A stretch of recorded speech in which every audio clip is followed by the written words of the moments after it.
वक्फ amendment bill 2025 आखिरकार दोनों house में पास हो गया है। लंबी चौड़ी बहस के बाद, तकरीबन 10 घंटे से ज्यादा चली बहस के बाद, बयानबाजी के बाद, नेताओं के भाषण के बाद, आरोप प्रत्यारोप के बाद यह बिल आखिरकार पास करा दिया गया।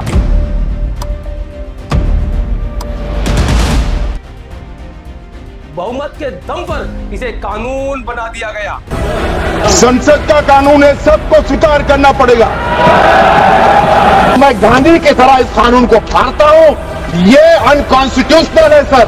जब तक ना बदले जालिम हुकूमत का मिजाज, एहतजाज एहतजाज एहतजाज।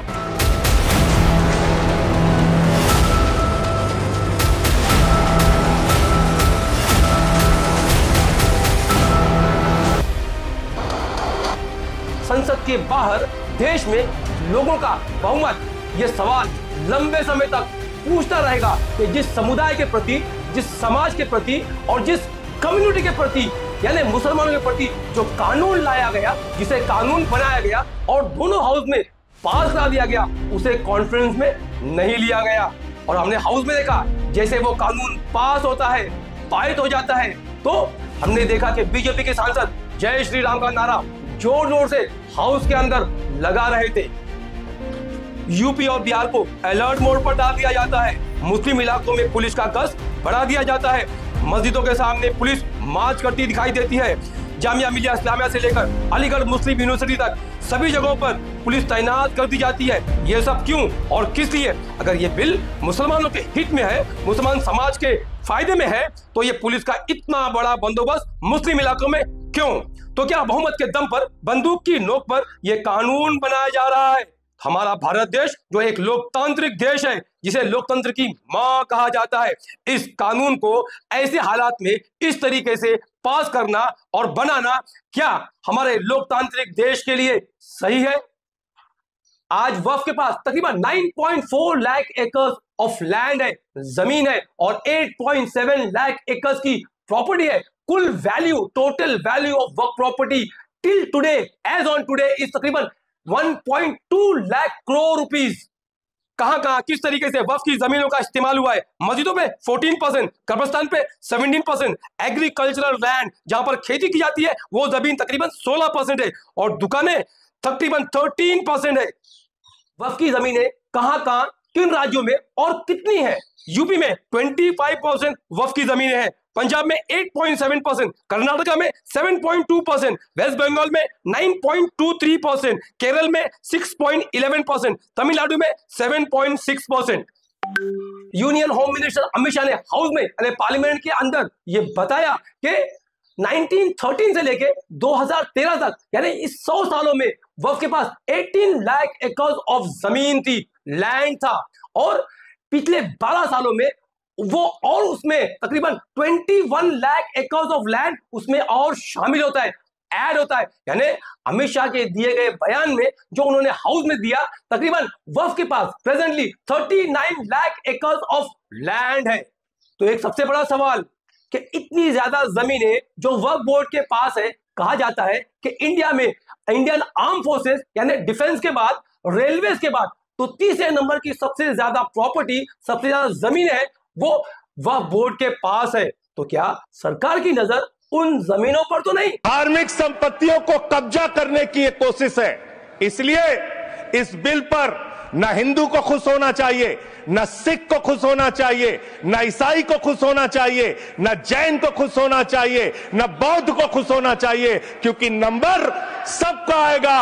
और आज वक्फ की संपत्तियां कब्जा करके आप अपने दोस्तों को देंगे। का भला करने की बात करते हैं, आप दलितों का भला करने की बात करते हैं। आपकी मातृ संस्था आरएसएस 100 साल तक आपने एक भी दलित, पिछड़ा और आदिवासी, एक भी महिला को आज तक आरएसएस का प्रमुख नहीं बनाया।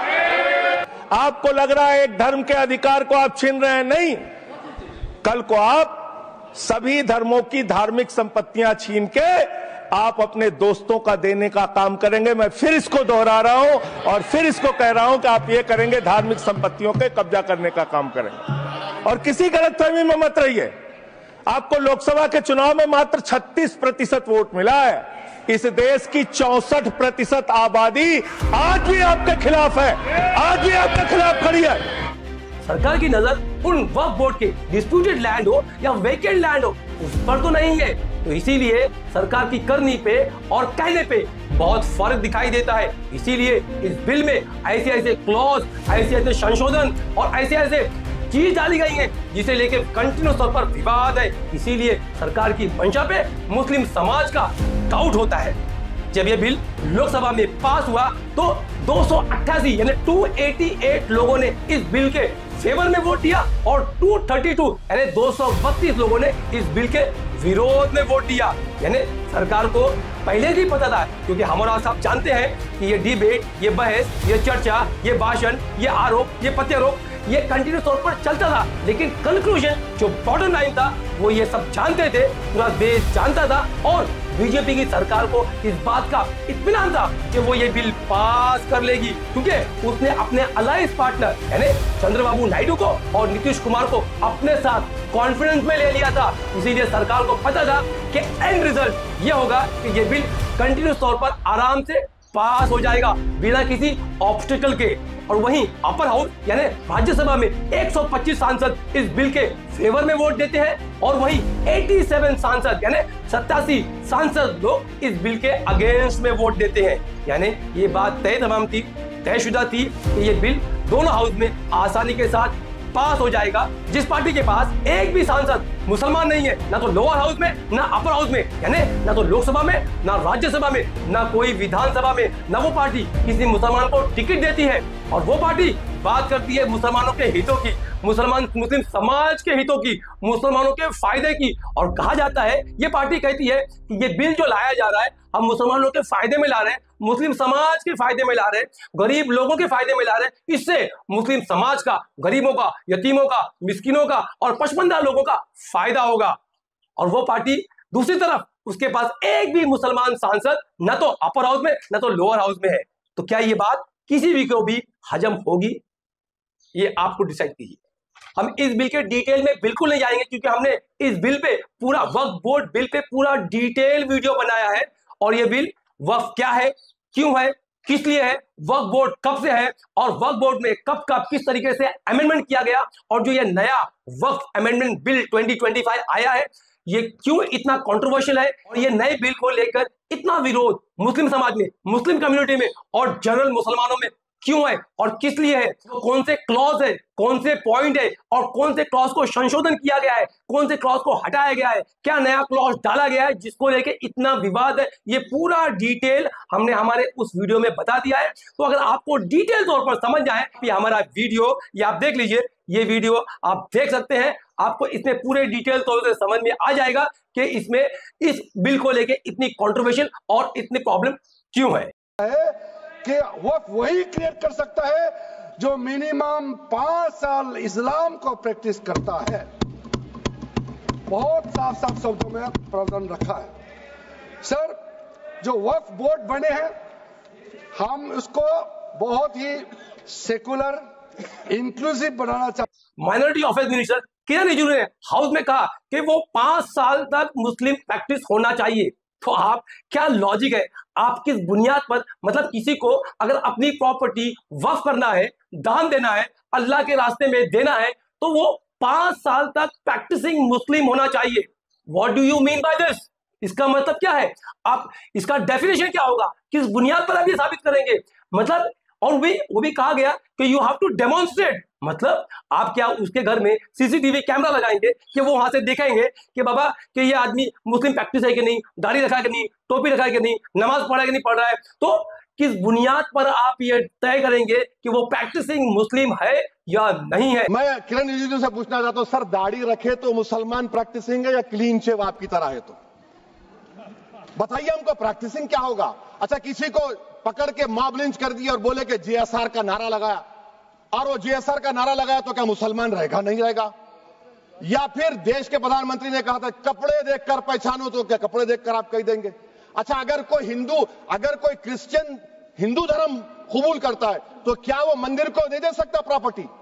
फिर भारत के संविधान में आर्टिकल 300 क्यों है सर? राइट टू इक्वालिटी क्यों है? फ्रीडम ऑफ रिलीजन क्यों है?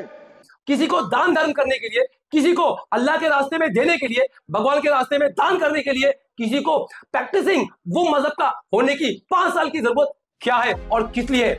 कोई आदमी कभी भी किसी भी बुनियाद पर उसकी मन कहा, उसकी मंशा हुई, उसकी अंतरात्मा ने कहा, तो वो अपनी प्रॉपर्टी कुछ हो या थोड़ी हो या बहुत हो या और कुछ हो, वो दे सकता है।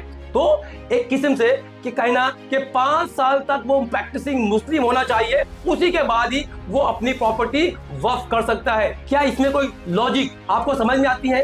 क्या हम किसी हिंदू मठ के, हिंदू मंदिर के ट्रस्ट को ये कहेंगे कि आप प्रैक्टिसिंग हिंदू होना चाहिए तभी आप दान कर सकते हैं? तो वो प्रैक्टिसिंग हिंदू के लिए क्या डेफिनेशन है और क्या उसका प्रोटोकॉल होगा, क्या उसका क्लॉज होगा और किस तरीके से वो काबू में आएगा और किस तरीके से ये आप डिसाइड करेंगे कि वो प्रैक्टिसिंग हिंदू है या नहीं है? तो मतलब एक पर्टिकुलर कम्युनिटी, कोई भी मजहब का हो, कोई आदमी किसी भी मजहब का हो, हिंदू, मुस्लिम, सिख, ईसाई, क्रिश्चियन, बौद्ध, जैन, हर एक आदमी हर एक धर्म का हो, ये प्रैक्टिस हर एक धर्म में, हर एक मजहब में है कि वो दान धर्म करता है पुण्य की नियत से, सवाब कमाने की नियत से। तो उस पर एक कंडीशन लगाना, उस पर एक कहना कि तुम 5 इयर्स तक प्रैक्टिसिंग मुस्लिम रहेंगे तो ही। हमारे आदरणीय प्राइम मिनिस्टर नरेंद्र मोदी ये कहते हैं कि 1 नेशन 1 टैक्स, सब बराबर है, एक कानून पूरी इंडिया में। तो अगर जो ये कानून मुस्लिम समाज के लिए लाया जा रहा है कि वो 5 इयर्स तक प्रैक्टिसिंग मुस्लिम होना चाहिए, उसी के बाद वो वक्फ कर सकता है, दान दे सकता है, तो क्या ये सेम कानून और समाज के लोगों पर, यानी हिंदू समाज के लोगों पर, यानी हिंदू ट्रस्ट पर और बाकी के जो और समाज के और धर्म के ट्रस्ट है, क्या ये सेम चीज सब पे इंप्लीमेंट होगी?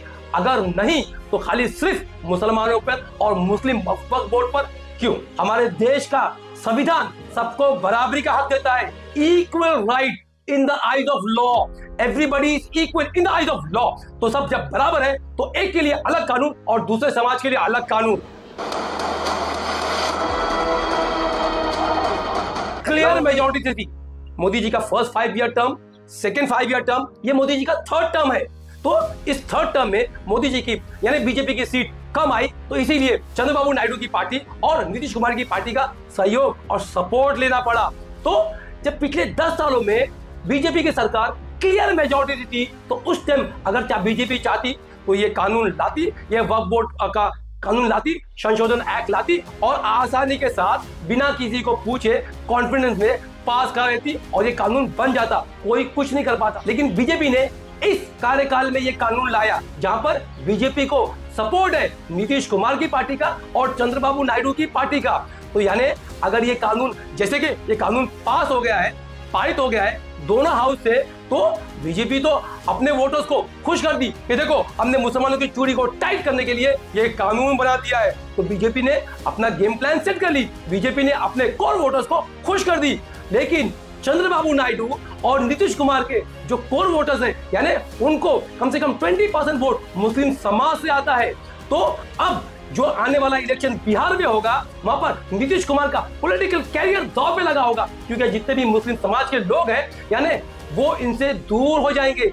अभी हमने देखा कि नीतीश कुमार की पार्टी के कई मुस्लिम लीडर्स अपना इस्तीफा दे रहे हैं, यानी आने वाले वक्त में जो बिहार में इलेक्शन है उसमें नीतीश कुमार को इसका बड़ा भुगतान भुगतना तो डेफिनेटली पड़ेगा। तो बीजेपी ने क्या किया, एक तो कानून पास करा लिया और अपने वोटर्स को खुश कर दिया। ये बीजेपी का गेम प्लान देखिए आप, एक तीर से 2 निशाना। आप देखिए कि अपना काम हो गया, लेकिन टिकला किस पे? नीतीश कुमार पे और चंद्रबाबू नायडू पे। ये है बीजेपी का पॉलिटिकल गेम प्लान। तो अगर आप समझेंगे तो समझ जाइए कि क्या बड़ा लेवल का गेम प्लान ये होता है। मतलब आज बीजेपी की पॉलिटिक्स नेक्स्ट लेवल की। एक वक्त अमेंडमेंट बिल 2025 पास तो हो गया है, ये कानून तो बन गया है, लेकिन एमआईएम चीफ असदुद्दीन ओवैसी ने कहा कि इसके खिलाफ वो सुप्रीम कोर्ट जाएंगे। और वहीं अमानुल्लाह खान जो आम आदमी पार्टी से आते हैं, उन्होंने कहा कि वो भी सुप्रीम कोर्ट जाएंगे।